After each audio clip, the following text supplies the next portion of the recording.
예배 가운데 좀 집중하면서 우리가 예배를 드렸으면 좋겠습니다. 우리 귀하신 하나님의 말씀은 역대상 10장 1절부터 6절, 13절부터 14절입니다. 역대상 10장 1절부터 6절, 13절부터 14절. 앞에 스크린과 우리 텔레비전에 나와 있습니다. 자, 교독하겠습니다. 제가 먼저 읽겠습니다. 블레셋 사람들과 이스라엘이 싸우더니 이스라엘 사람들이 블레셋 사람들 앞에서 도망하다가 길보아 산에서 죽임을 당하여 엎드려 지니라.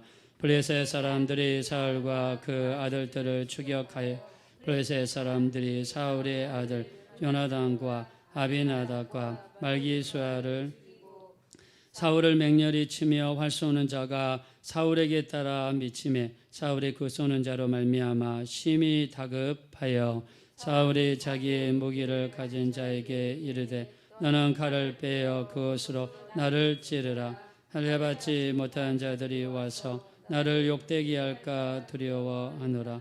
그러나 그의 무기를 가진 자가 심히 두려워하여 행하기를 원하지 아니하며 사울이 자기 칼을 뽑아서 그 위에 엎드려 무기 가진 자가 사울이 죽는 것을 보고 자기도 칼에 엎드려져 죽으니라.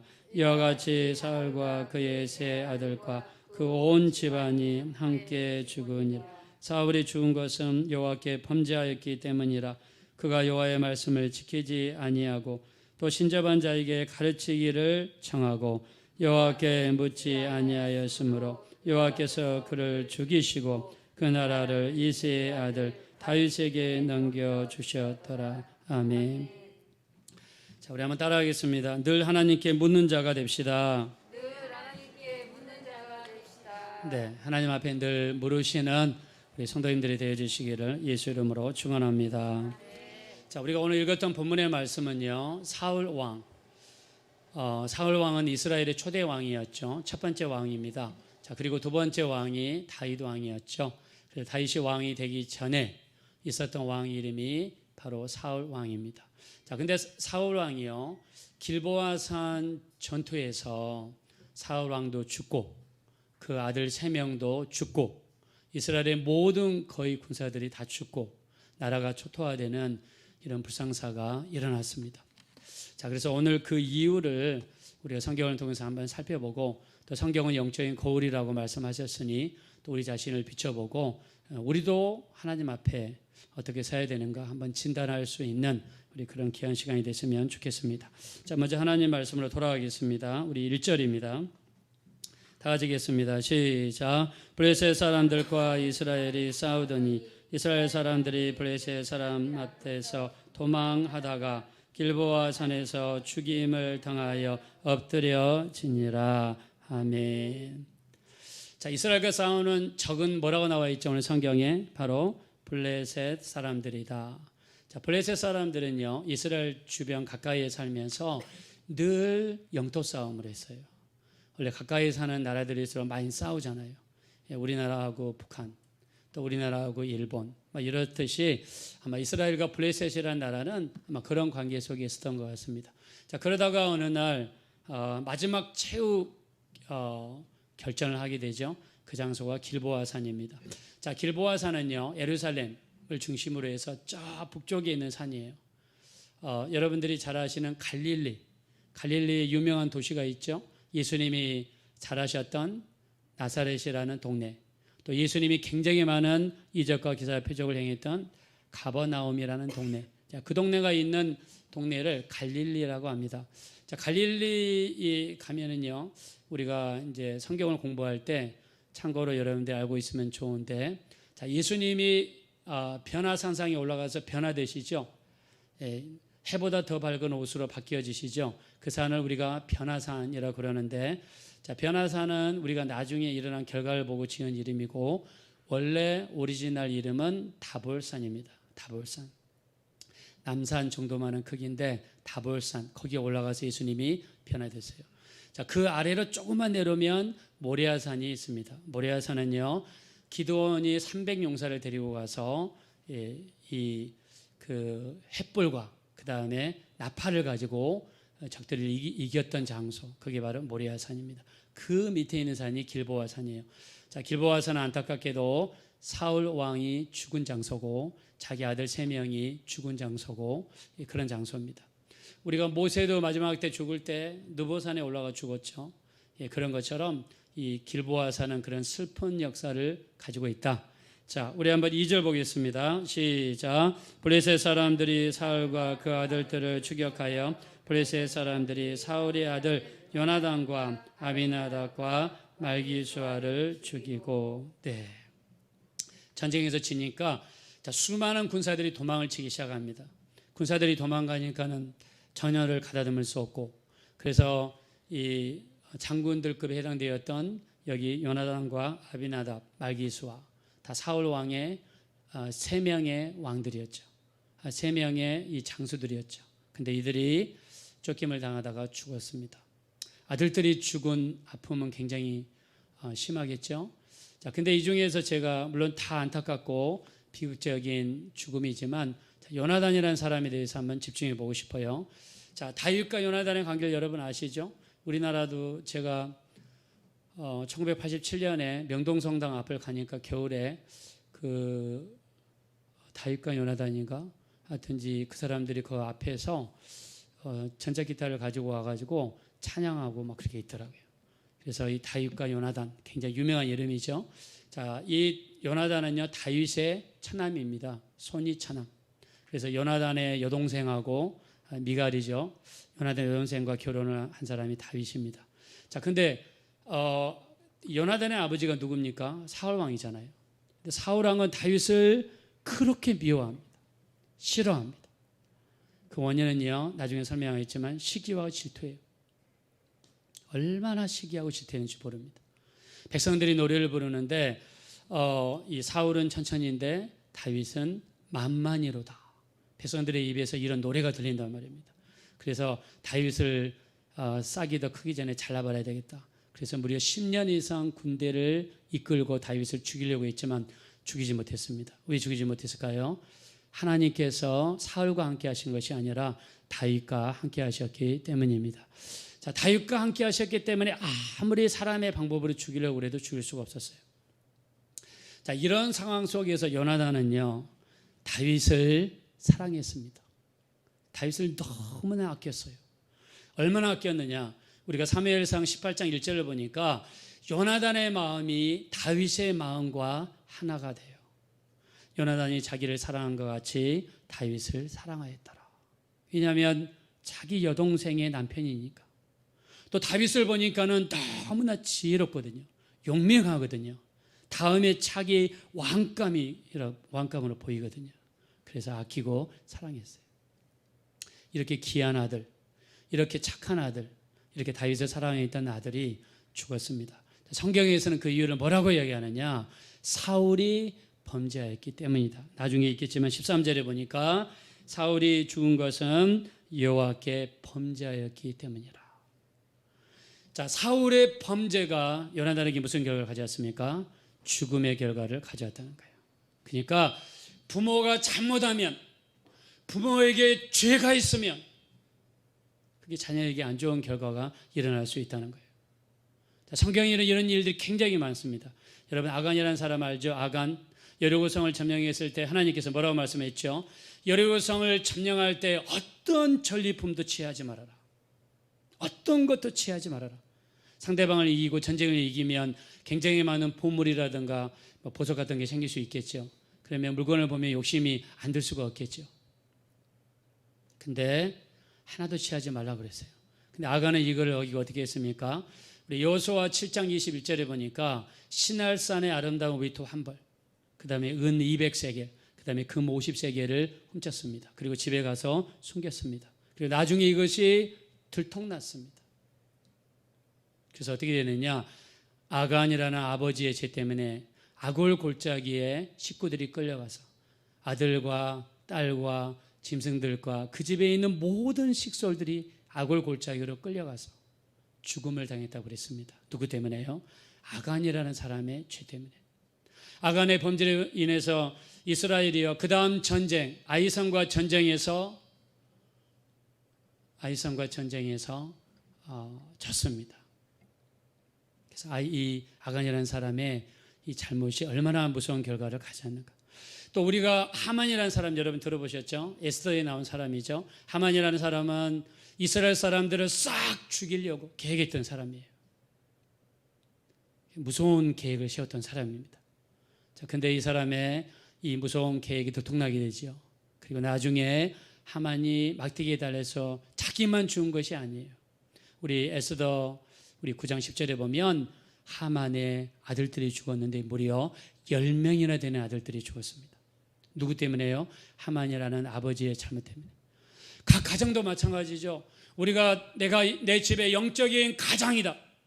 영적인 가정은 남편이 될 수도 있고 아내가 될 수도 있어요. 아니면은 결혼 안 했다 할지라도 내 식구들 중에서 내가 제일 먼저 예수 믿은 사람이다. 그럼 그 사람이 그 집의 영적인 가장이에요.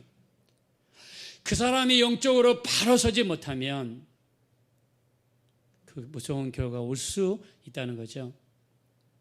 반대로 성경에는요, 부모의 영적인 정말 신앙생활이 복이 되는 경우도 있습니다. 우리가 위대한 선지자 사무엘이라고 이야기하죠. 사무엘이 위대한 선지자가 될 수 있었던 것은 어머니 한나의 기도, 또 위대한 지도자였던 모세가 위대한 지도자가 될 수 있었던 것은 어머니 요게벳의 기도, 또 우리가 신약으로 넘어와서 우리 바울의 굉장히 아끼는 제자 디모데가 있죠.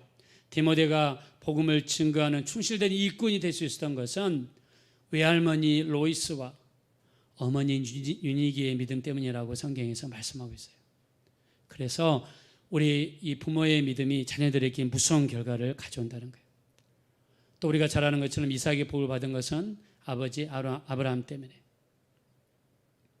그 다음에 우리 바르실레라는 사람 여러분 들어보셨죠? 바르실레는 어떤 사람이냐?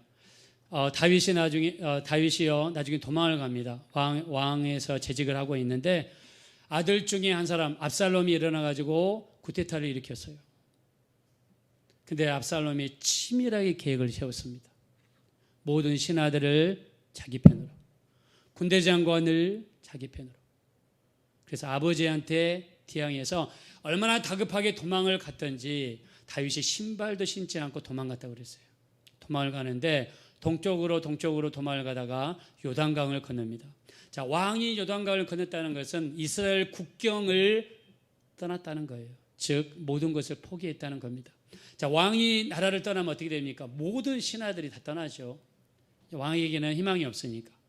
모든 여론과 국민의 마음이 아들 압살롬에게로 향했습니다. 피난 온 다윗 왕을 아무도 돕지 않고 있을 때 이때 나타났던 사람이 누구냐? 바르실레입니다. 바르실레는 나타나가지고요 왕을 대접합니다. 우리가 사무엘하 우리 17장 27절인가요? 우리 사무엘하 17장 27절에 보니까 사무엘하 17장 20절 맞네요. 바르실레가 왕을 대접하는데 어떻게 대접하냐면 왕이 그래도 조그마한 수행원들 데려왔을 거 아니에요. 그 모든 사람들을 위해서 침대를 준비하고 그릇을 준비하고 대야를 준비하고 밀과 보리, 밀가루, 심지어는요 꿀과 버터, 양과 치즈까지. 당시에 버터라든가 치즈, 꿀은 굉장히 귀한 거죠. 자기에게 있는 모든 것을 동원해서 도망온 왕을 섬긴 거예요. 다윗에게 희망이 있나요? 그때 기준으로는 다윗에게 희망이 없어요. 다시 예루살렘으로 돌아간다는 보장도 없어요. 근데 이 바르실레는요 왕을 하나님을 섬기듯이 섬깁니다. 왜요? 그게 하나님의 뜻이니까. 근데 나중에 하나님께서 여론을 바꿔주시고 국민들의 마음을 돌려주셔서 다시 예루살렘을 탈환하고 다시 왕권을 복직하게 되는 놀라운 역사가 일어났습니다. 이때 다윗이 바르실레를 부릅니다. 내가 힘들고 어려울 때 아무도 나를 도와주는 사람이 없을 때 너만 내게 이렇게 14가지를 가지고 도와주었으니 나랑 같이 예루살렘에 올라가자.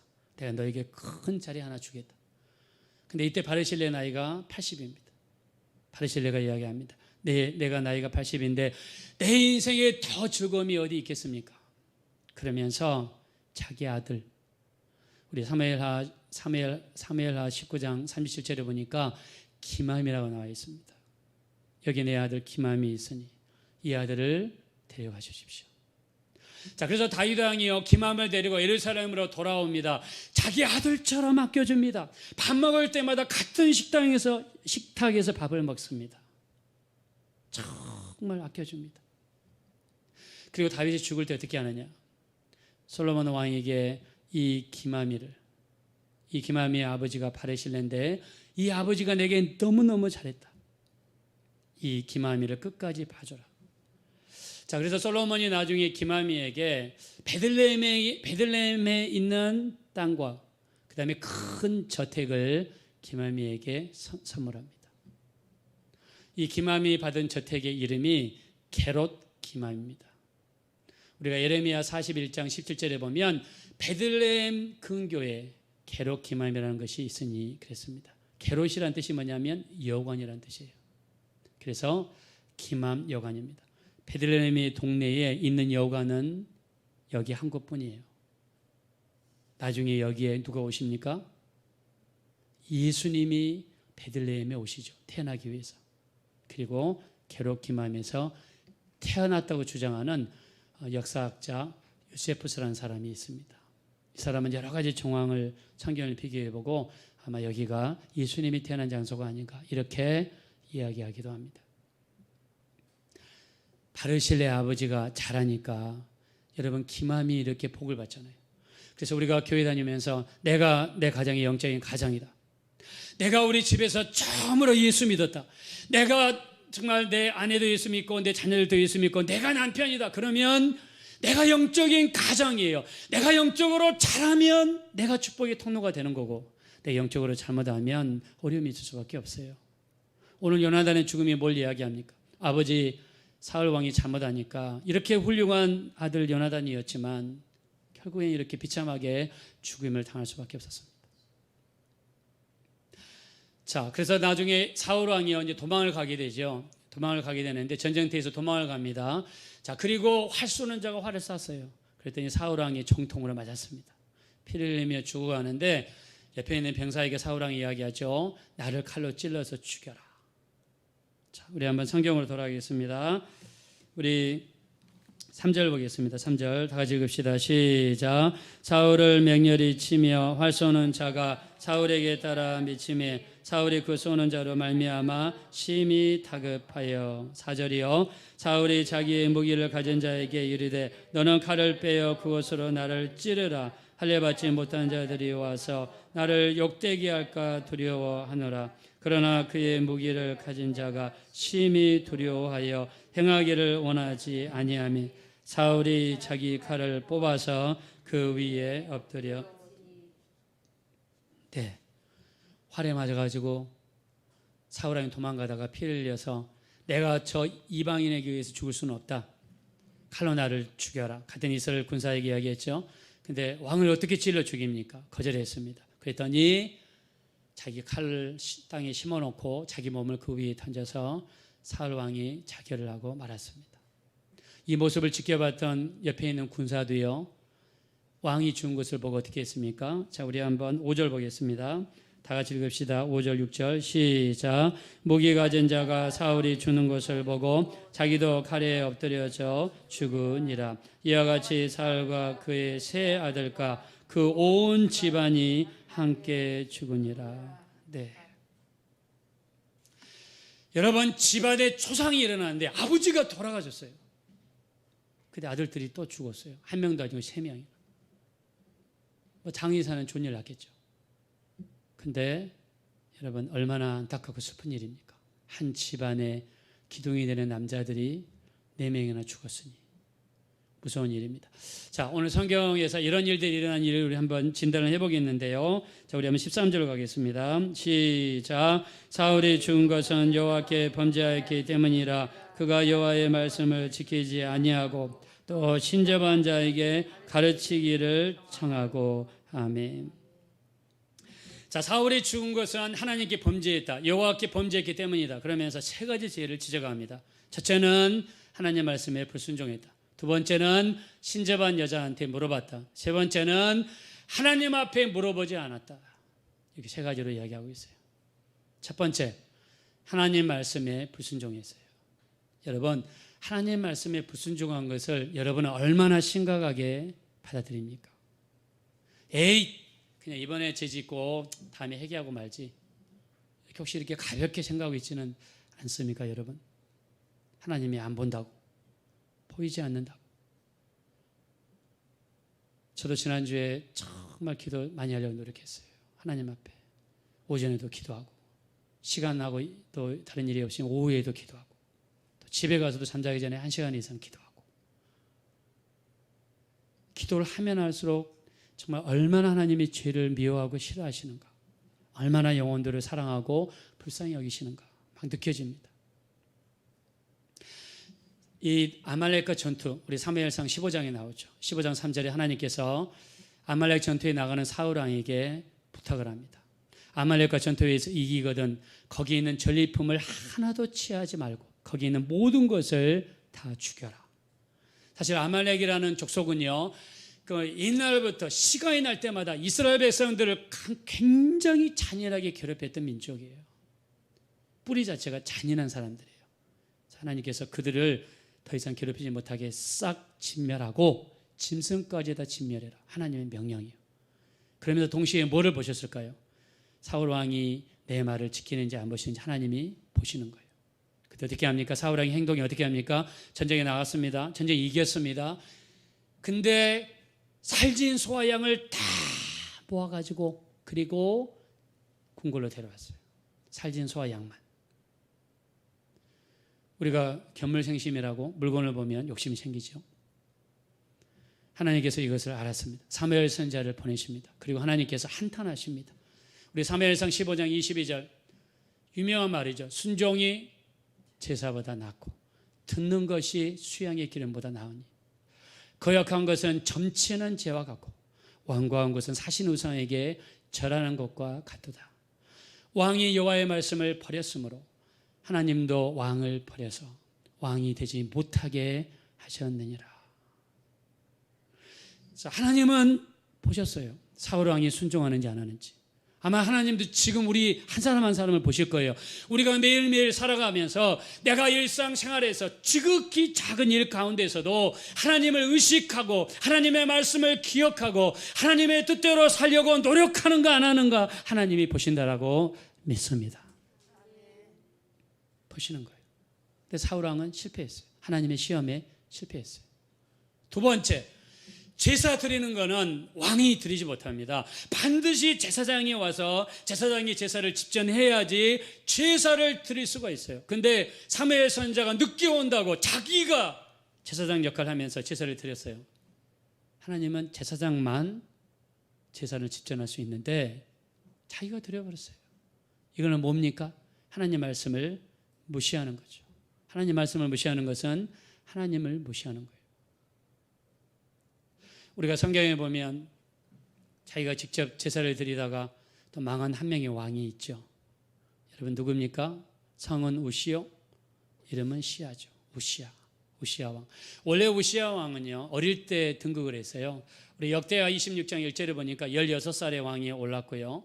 또 26장 5절에 보니까는요 하나님의 묵시를 밝게 하는 스가랴가 사는 날 동안 하나님을 찾았고, 그 다음 말씀이 중요합니다.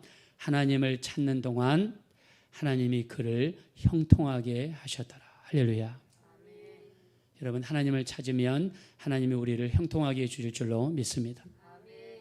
그래서 우리 부지런히 예배 가운데로 나가시고 부지런히 기도하고 부지런히 말씀 보고 부지런히 예배 가운데로 나오세요. 코로나를 우리가 핑계로 해서 하나님으로부터 점점 멀어지는 것이 아니라 우리가 할 수 있으면 하나님을 찾아야 돼요. 그래서 우리 이사야서 55장 6절에 너희는 하나님을 만날 만한 때에 찾으라. 가까이 계실 때에 그를 부르라. 악인은 그 길을 불의한 자는 그 생각을 버리고 하나님께로 돌아오라. 그래야만 너희를 긍휼히 여기시리라. 하나님께로 돌아오라. 그래야만 너희를 널리 용서하시리라. 할렐루야.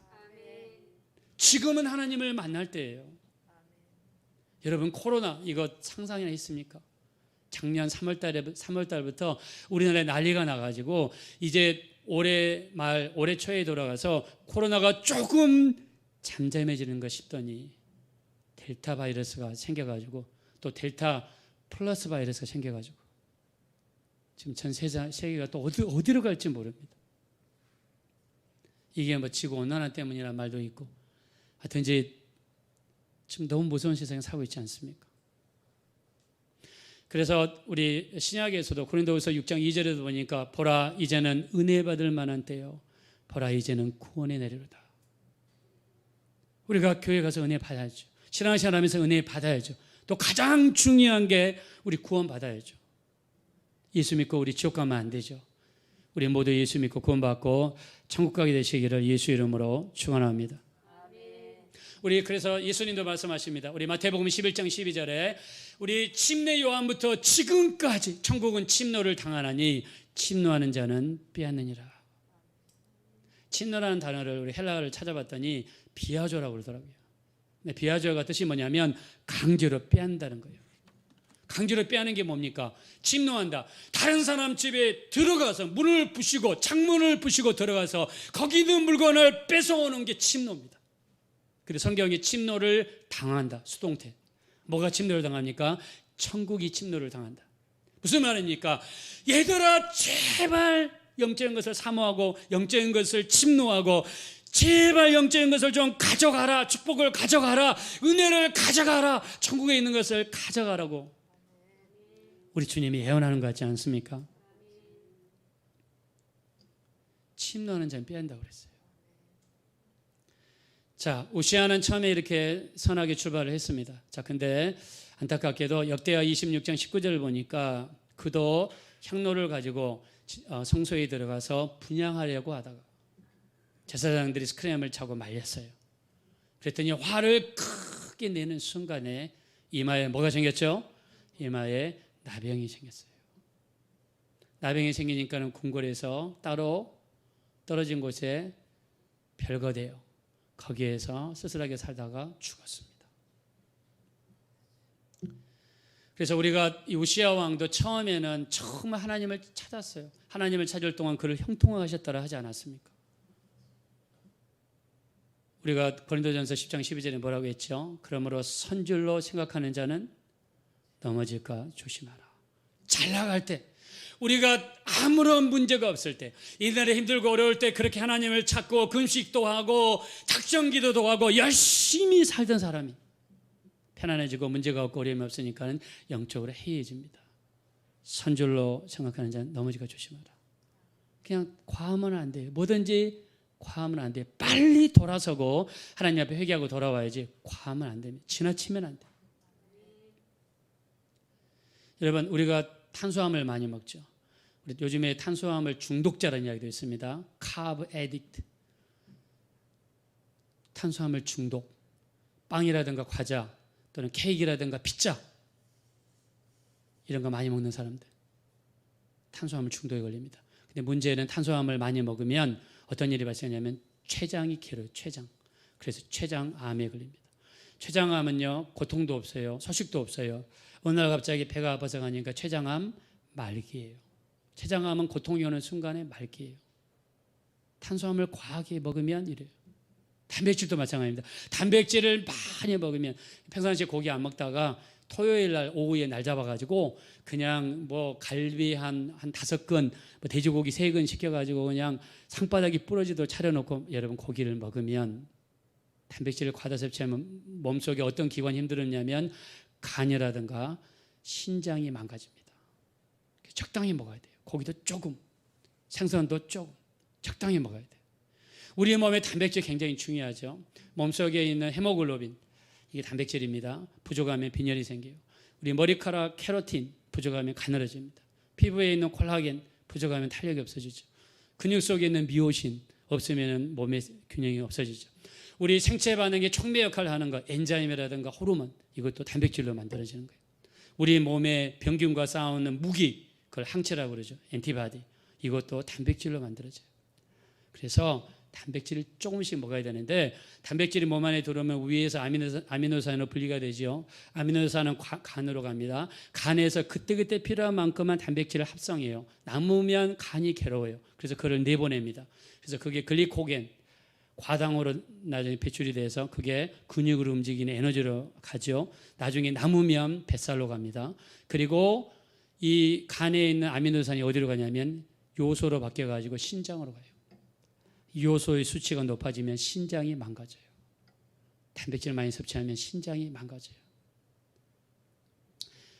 참고로 우리 몸에는 20가지 아미노산이 있는데 그 중에 필수 아미노산이 9개예요. 필수 아미노산은 몸에서 합성이 안 됩니다. 그래서 외부에서 음식으로 먹어야 돼요. 근데 이 9가지 중에 하나가 없으면은 단백질이 합성이 안 돼요. 그래서 여러분 꼭 먹어야 되는 게 계란, 그 다음에 우유, 카세인, 대두 단백질, 그 다음에 유청. 여러분 유청이 뭐냐면요, 치즈를 만들 때 우리가 우유를 이렇게 한 100리터가 있으면은 이 100리터에서 치즈가 10분의 1밖에 안 나와요. 그래서 우유에다가 간수를 떨어뜨립니다. 여러분 우리가 그 두부 만들 때 보시면 두부를 끓인 다음에 제일 마지막에 뭘 넣죠? 간수를 넣죠. 간수는 식초하고 소금하고 물 2대 1대 2로 이렇게 해서 만든 게 간수잖아요. 그거를 딱 떨어뜨리면 이 두부가 신기하게 뭉쳐집니다. 이 우유를 모아놓고 간수를 떨어뜨려요. 간수가 뭐냐면 렌넷이라고 그러는데 렌넷을 떨어뜨리면 밑에 하얀 덩어리가 만들어져요. 이게 치즈입니다. 그리고 위에 물이 이렇게 뜹니다. 옛날에는 이 물을 버렸어요. 근데 이 물 속에 여러분 필수 아미노산이 들어있는 단백질이 들어있단 말이에요. 이것을 유청이라고 합니다. 그래서 우리나라에서는 아마 나온 게 없는 것 같아요. 제가 검색해 보니까 미국 제품이 많던데 포장지에 웨이 프로틴, WHEY, 웨이 프로틴이라고 딱 적어져 있으면 이거는 유청 단백질이에요. 몸에 굉장히 좋다고 합니다. 그 다음에 감자, 브로콜리. 그 다음에 만약에 유제품을 안 좋아하는 사람은 완두콩, 병아리콩, 피스타치아 또는 피아시드, 아니 치아시드, 그 다음에 퀴노아 이런 거 많이 먹으면 이게 우리 몸에 굉장히 도움이 돼요. 근데 이것도 아까 이야기했지만 과하면 역으로 우리를 공격하는 거예요. 공격하게 됩니다. 자, 하나님의 말씀에 순종하는 거 얼마나 여러분 중요합니까? 우리 신명기 8장 2절에 보니까 너희가 40년 동안 광야의 길을 걸은 것을 기억하라. 이는 너를 낮추시며 너를 시험하사 너의 마음이 어찌한지 하나님 말씀을 지키는지 지키지 아니하는지 알리하심이라. 여러분 이스라엘 민족을 40년 동안 광야의 길을 걷게 하셨어요. 광야의 길을 걷게 하면서 하나님이 보신 것 딱 한 가지라는 거예요. 저들이 하나님 말씀을 지키는지 안 지키는지 보셨다는 거예요. 이스라엘의 40년 광야길은요, 우리 성도들로 치면 이 땅에서 신앙생활이에요. 이 땅에서 우리 신앙생활할 때 하나님은 이 한 가지를 본다고 생각합니다. 이 사람이 하나님 말씀을 지키는지 지키지 않는지, 하나님 말씀을 지키는지 지키지 않는지.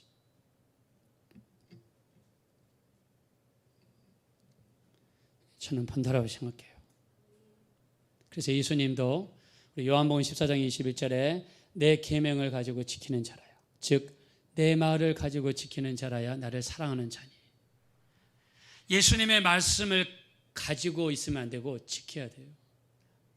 그래야지 나를 사랑하는 자니. 나를 사랑하는 자는 내 아버지께 사랑을 받을 것이요 나도 그를 사랑하여 그에게 나를 나타내리라. 사람이 나를 사랑하면 내 말을 지키나니 내 아버지께 사랑을 받을 것이요 우리가 그에게 가서 거처를 함께하리라. 사람이 나를 사랑하지 아니하면 내 말을 지키지 아니하나니 너희가 듣는 말은 내 말이 아니요 나를 보내신 아버지의 말씀이니라 라고 아버지의 말씀이라고 하시면서 말씀의 권위를 두셨습니다. 여러분이 우리가 아무리 코로나 속에 살고 있으면서도 얼마나 하나님 말씀을 신중하게 생각하며 살아갑니까? 오늘 사울이 죽은 이유를 첫 번째, 말씀을 순종하지 않아서. 무서운 일이죠. 두 번째는 뭐냐? 우리 13절 뒤 보시면 세 번째 밑줄 보시면 또 신접한 자에게 가르치기를 청하며. 자, 신접한 자는 뭐냐면 일종의 이렇게 귀신을 불러들이거나 죽은 사람을 불러들여서 무슨 자문을 구하고 이렇게 뭘 묻는 걸 도와주는 여자예요. 도와주는 사람이에요. 그래서 여러분 우리 그 사람과 영혼이라는 그 헐리우드에서 만든 영화 있잖아요. 거기 보면 어떤 그 여자가 그 사람이 그 여자 흑인 여자가 신접한 여자입니다. 죽은 사람과 통화하고 죽은 사람과 이야기하고 죽은 사람과 산 사람 사이에 연결시켜주는 거예요. 이게 신접한 자예요. 우리 주변에 굉장히 많죠. 제가 카나다에도 보면요, palm reading 또는 card reading, 이 손바닥을 읽어주는 거, 우리도 있죠. 손바닥 읽는 거 palm reading. 카드 가지고 그 사람 미래를 점쳐주는 거, 카드 리딩하는 거. 그런 게 굉장히 많아요. 그래서 우리 이 에레미야 29장 8절부터 9절에 보니까 뭐라고 나와 있냐면, 아들이나 딸을 불 가운데로 지나가게 하는 자. 왜 아들과 딸을 불 가운데 지나가게 했느냐? 그때 당시에 몰록이라든가 이런 신들에게, 몸은 사람인데 머리는 소입니다, 이런 신전에 가서 사람을 막 불구덩이 속에다 집어넣고 인신 공양을 했어요. 왜요? 자기들이 잘 되려고. 세상에 부모가 잘 되고 가정이 잘 되기 위해서 자식들을 불 속에다가 봉양을 했어요. 아들이나 딸을 불 가운데로 지나가게 하는 자, 그 다음에 복술자, 그 다음에 요술자, 요술하는 사람, 기둥을 말하는 사람. 복술자는요, 잠쟁이입니다. 그 다음에 무당, 박수, 남자 무당이죠. 그 다음에 진언자, 진언자는 뭐냐면 주문을 외우는 사람, 주문을 막 외워가지고 뭐 소리소리 마소리 막 이렇게 하면서 뭐 하는 그런 사람, 진언자. 그 다음에 신접하는 자, 초혼자, 초혼자가 뭐냐면 죽은 영혼을 불러들이는 사람. 이런 일을 하는 자는 하나님의 가증히 여길 것이라. 그들을 너희에게서 쫓아내라. 하나님이 가증히 여기시는 거라고 그랬어요. 다른 성경에서는 죽이라, 이 정도까지 표현했어요. 사울 왕이 하나님 앞에 가서 하나님께 묻고 하나님의 인도하심을 구하고 하나님께 도와달라고 기도해야 되는데 그렇게 하지 아니하고 어떻게 했어요? 신접한 여자를 찾아가지고 자기 인생을 맡기고 물어봐서 하나님이 절대적으로 싫어한 겁니다. 그래서 사울이 지은 죄 중에 두 번째가 신접한 여자를 찾아간 거예요. 여러분, 무당이라든가 잠쟁이 찾아가시면 안 돼요. 다 그 뒤에 뭐가 합니까? 우리 사도행전 16장 16절에 보니까 이 점치는 거는 다 뒤에 있는 귀신에 의해서 한 거라고 성경이 이야기했어요. 여러분이 박앤옥 집사님이라고 들어보셨습니까? 박앤옥. 이분은 그 좋은 대학을 나와서 대기업에 다니는 그런 분이에요. 근데 이분이 평상시 잘하는 게 뭐냐면 점 보는 거를 정말 잘했어요. 점 보는 걸 잘하니까 틈이 생긴 거죠. 근데 어느 날 어머니가 50대 초반인데 어머니가 위암 말기 판정을 받습니다. 병원에 입원하셨어요. 그래서 전국의 유명한 모든 스님들을 모셔다가 불공도 드리고 목탁도 두드렸어요. 그런데도 어머니가 결국에는 돌아가셨어요. 큰 충격을 받았습니다. 그래서 나중에 무당을 찾아가서 물어봤다고 해요. 왜 우리 집에 이런 일이 생겼냐고. 그랬더니 너네 집에 내린 굿을 받아야 이 저주가 끊어진다. 내린 굿, 무당이 되라는 뜻이죠. 그러면서 네 누님이나 여동생이 내린 굿을 받아 무당이 되면 이 저주가 끊어질 것이다. 그래서 박앤옥 집사님이 그래도 정말 자기 가족을 사랑하니까 에이, 어떻게 내 여동생이 무당을 되게 하냐, 차라리 내가 되겠다 그러면서 140만 원을 주고 내린 굿을 받고 무당이 됐대요. 자, 무당이 되고 내린 굿을 딱 받으니까요, 진짜로 귀신들이 보이고 귀신들이 귀에서 속삭이고 어떤 사람이 점 보러 오면 옆에서 이야기해주고 신기가 들어가지고 진짜 그런 일이 자기한테 일어났대요. 이분의 간증이에요. 여러분이 유튜브에 들어가시면 다 들을 수 있어요. 근데 신기한 건요, 이 귀신들이 어떨 때는 자기를 위협하고 자기를 공격하고, 또 어떤 사람이 오면 참말을 해줘야 되는데 거짓말을 해줘요. 어떤 남자가 왔는데 이 사람한테 무슨 사업을 하라고 해라. 근데 했는데 전 재산을 투자해서 했는데 그 사람이 쫄딱 망해버렸어요. 그것 때문에 한동안 팍 쫓겨다녀요. 그래서 더 위에 사람한테 배워야 되겠다고 그래가지고 전국에서 가장 유명했던 그 무당이 있다고 합니다. 그 사람이 정법사라는 사람인데 그 사람을 찾아갔어요. 그분과 교제를 하면서 굉장히 호용호제하면서 친해졌어요. 근데 어느 날 이분이 병원에 입원했는데 암말기로 입원했다는 거예요. 더 놀라운 것은 병원에 있으면서 예수를 믿게 됐다는 거예요. 그게 두 번째 큰 충격이었어요. 어떻게 무당이 예수를 믿냐? 어떻게 이런 일이 있냐? 예수 믿는 사람들이 오면요, 점도 잘 안 봐지고 뭐 그렇대요. 근데 어떻게 전국의 최고의 무당이라는 사람이 예수를 믿냐? 그래가지고 신기하고 또 호용호제하니까 찾아가기 위해서 병원을 찾아갔는데 이분이 마지막으로 자기한테 하는 말이 뭐라고 있느냐?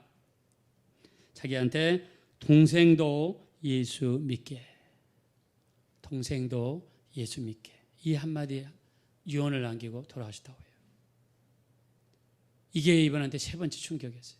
그래서 그 다음에 이분이 교회를 가게 되고 예수를 믿게 되고 기도를 하게 되고 철저한 회개를 하게 되고 그렇게 하면서 느끼는 것은 자기를 괴롭히는 그 귀신들이 자기를 떠나고 기회에서 속삭이는 것들이 기회에서 떠나고 자기 마음속에 너무너무 큰 평강과 또 화평이 자기 마음속에 찾아왔다고 합니다. 할렐루야.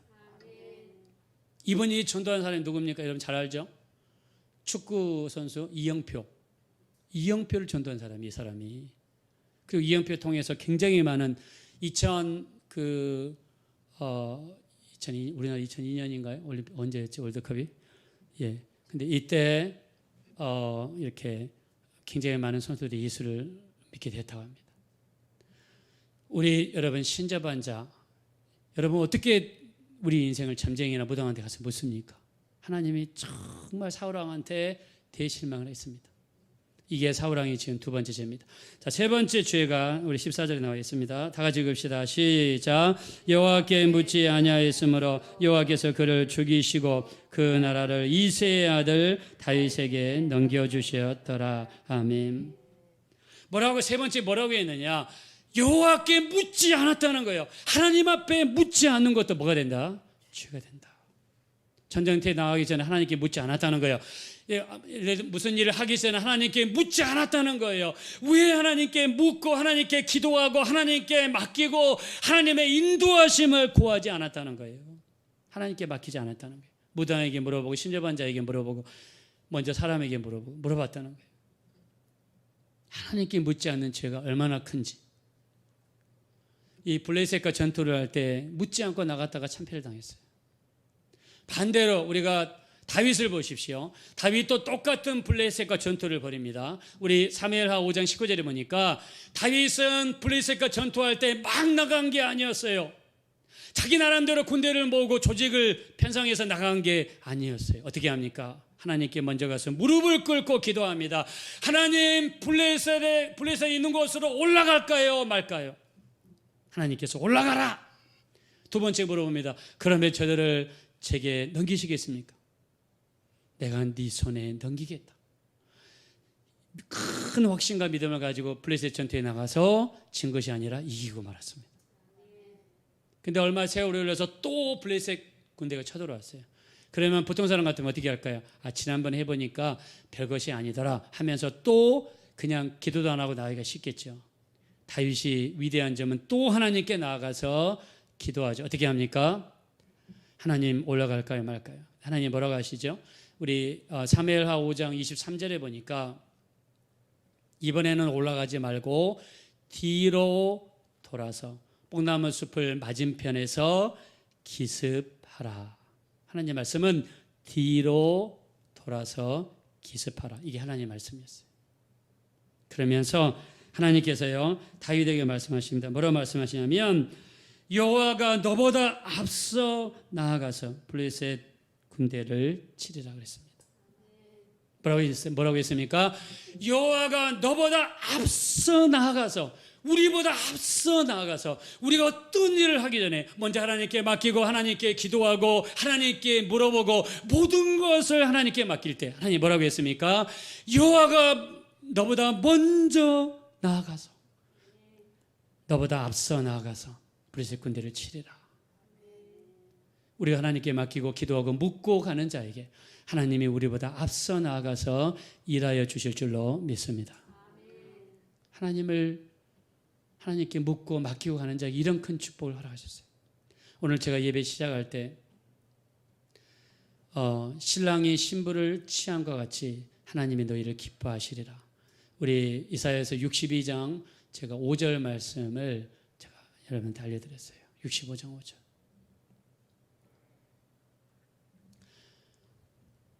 우리 하나님께서 우리를 얼마나 기뻐하셨으면 우리 이사야서 62장 4절에 보니까 우리를 헵시바 또 뷸라라고 부릅니다. 헵시바라는 뜻은 뭐냐면 너는 나의 기쁨. 뷸라라고 하는 것은 너는 나와 결혼한 자, 이런 뜻이에요. 하나님이 우리를 그렇게 기뻐하고 사랑하고 우리를 아끼시고 그렇게 보신다. 그래서 어떻게 얘기했습니까? 신랑의 신부를 기뻐하는 것 같이 내가 너희를 기뻐한다. 하나님이 우리를 보실 때 이렇게 기뻐하고 사랑스럽게 여긴다는 거예요. 우리 믿으시면 다 같이 아멘 합시다. 근데 하나님께서 이런 우리에게 부탁하십니다. 우리 이사야서 62장 6절에 보니까 너희는 쉬지 말아라. 너희는 쉬지 마라. 뭘 쉬지 말았냐면 기도하기를 쉬지 말아라. 그 다음에 우리 이사야서 62장 7절에 보니까 여러분 꼭 적으시기 바랍니다. 여호와께서 찬송을 받기까지 하나님으로 하여금 쉬지 못하시게 하라. 우리를 사랑하시고 우리를 헵시바 빌라라고 부르시고 신랑이 신부를 기뻐한 같이 우리를 그렇게 기쁘게 우리 여기시는 하나님께서 우리에게 주시는 조언이 뭐냐면 하나님이 찬송을 받으실 때까지 하나님으로 하여금 쉬지 못하시게 하라. 하나님이 쉬지 못할 정도로 기도하고 물어보고 하나님과 교제하고 맡기라고 사랑하는 자에게 주시는 하나님의 조언입니다. 그래서 우리 데살로니가전서 5장 16절에도 항상 기뻐하라, 쉬지 말고 기도하라, 범사에 감사하라. 이는 그리스도 예수 안에서 너희를 향하신 하나님의 뜻이라고 말씀했습니다.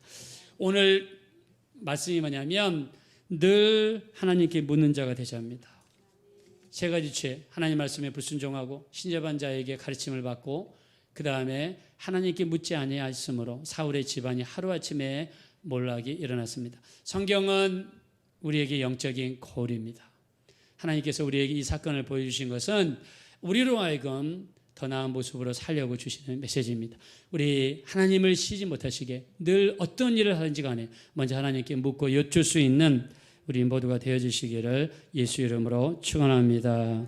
우리 시간에 기도하실 때 정말 우리가 이 마지막 때 어떤 일에 있어 하나님 앞에 순종하는 자가 되게 도와주십시오. 하나님 앞에 가서 묻지 아니하고 무당이나 점쟁이나 세상의 어떤 다른 것을 찾아 먼저 묻지 않게 하시고 가장 먼저 하나님께 묻는 자가 되게 해 주십시오. 부지런히 하나님을 찾고 하나님으로 하여금 쉬지 못하시게